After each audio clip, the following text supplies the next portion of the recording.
is a beautiful city, right? Yeah. Why are always black people always saying they got to move? They the only race that sit there and say, I need to move. I need to move.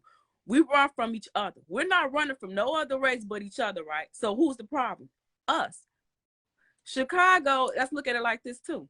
When they tore all them projects down, right?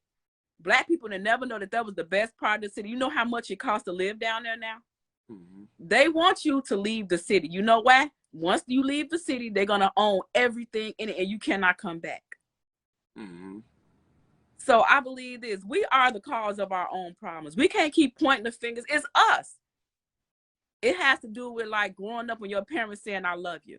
I know women who can't tell their kids they love them, but they can tell a guy, I love you all day. And that ain't even love.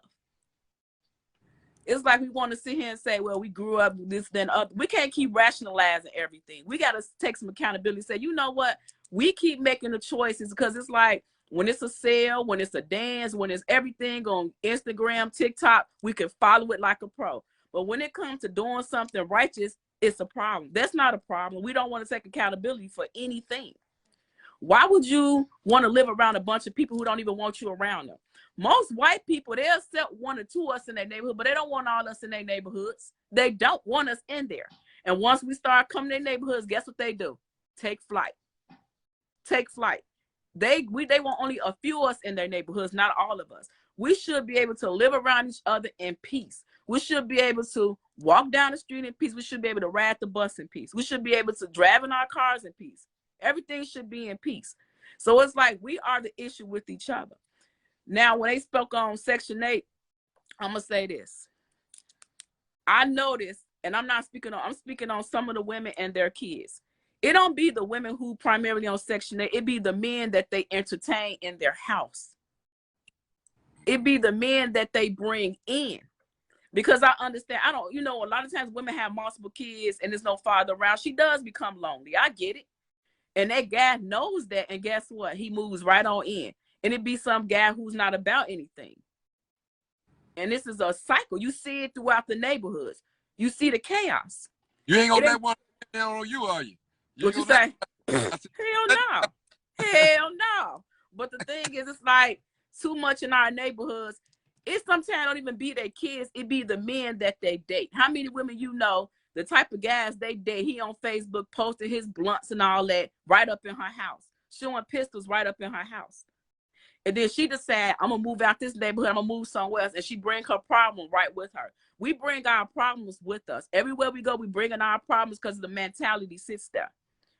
You can't blame your upbringing for everything because you got to look at it like this. It was times when black people didn't have nothing, but they had each other. The more they progress materialistically, the worse they get.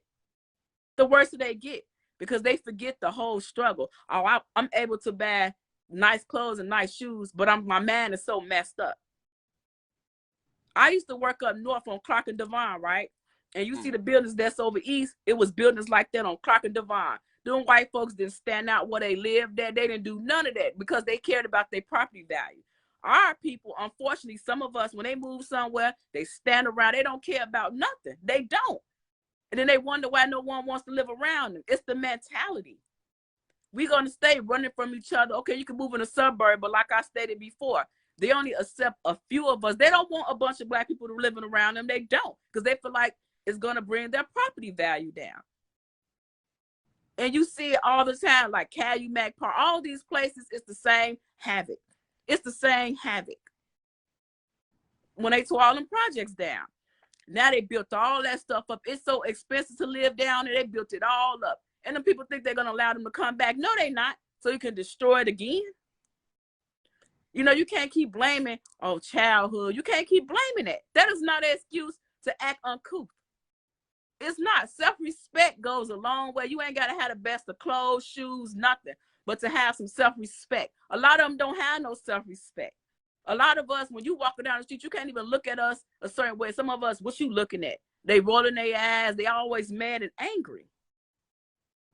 And then you think moving out the city of Chicago is going to change something. It's not. If you're mad and angry, it's going to stay and it's going to go everywhere you go. We have to change the way we think, the way we do things. Social media, as far as those rappers, they play a very little part because anybody with common sense should know They ain't shooting and killing nobody. They're just telling you this to entertain you. You know, and so we have to stop sitting there looking for TV to raise our kids, looking for pastors and community leaders. The pastors are nothing but a fraud, some of them, not all, but some are nothing but fraud. It's like you got to look within yourself and see the person you are and say, man, I don't like what I'm doing to myself. I don't like how I'm treating myself. I don't like how I'm treating my neighbor, my kids, my father, my mom, and do some reevaluating. But until then, it's going to be so much chaos on the street, and you ain't seen nothing yet. And it's like a lot of it, we shouldn't blame the man. We shouldn't blame the woman. We should blame ourselves. Look at ourselves in the mirror and say, damn, what are we doing wrong? Because growing up, when I was growing up, it was people who got high all the time. But people their kids still had respect for them. I never seen their kids cuss them out, none of that. But this generation, they not getting high for crack and cocaine, most of them. They just don't care. All they care about is looking good. I want to look good to impress people on social media who I don't even know, who don't even care about me. I want to look good. And you notice that most of the women, they care about looking good to anything, to attract a man. They hoping to attract some men. And you got kids right here, you can't tell them you love them, but you on Facebook writing poems and all this other silly mess to attract a man. And you got men doing the same thing. We focus on the wrong people. So that's all I got to say. You know, it starts within us. If we don't get it together, moving to Atlanta, Texas, Arizona is not going to change. So, question. Is Chicago safer? Nope. Nope. Nope. Well, she told the truth and shamed the devil, didn't she? Nope, it ain't safe.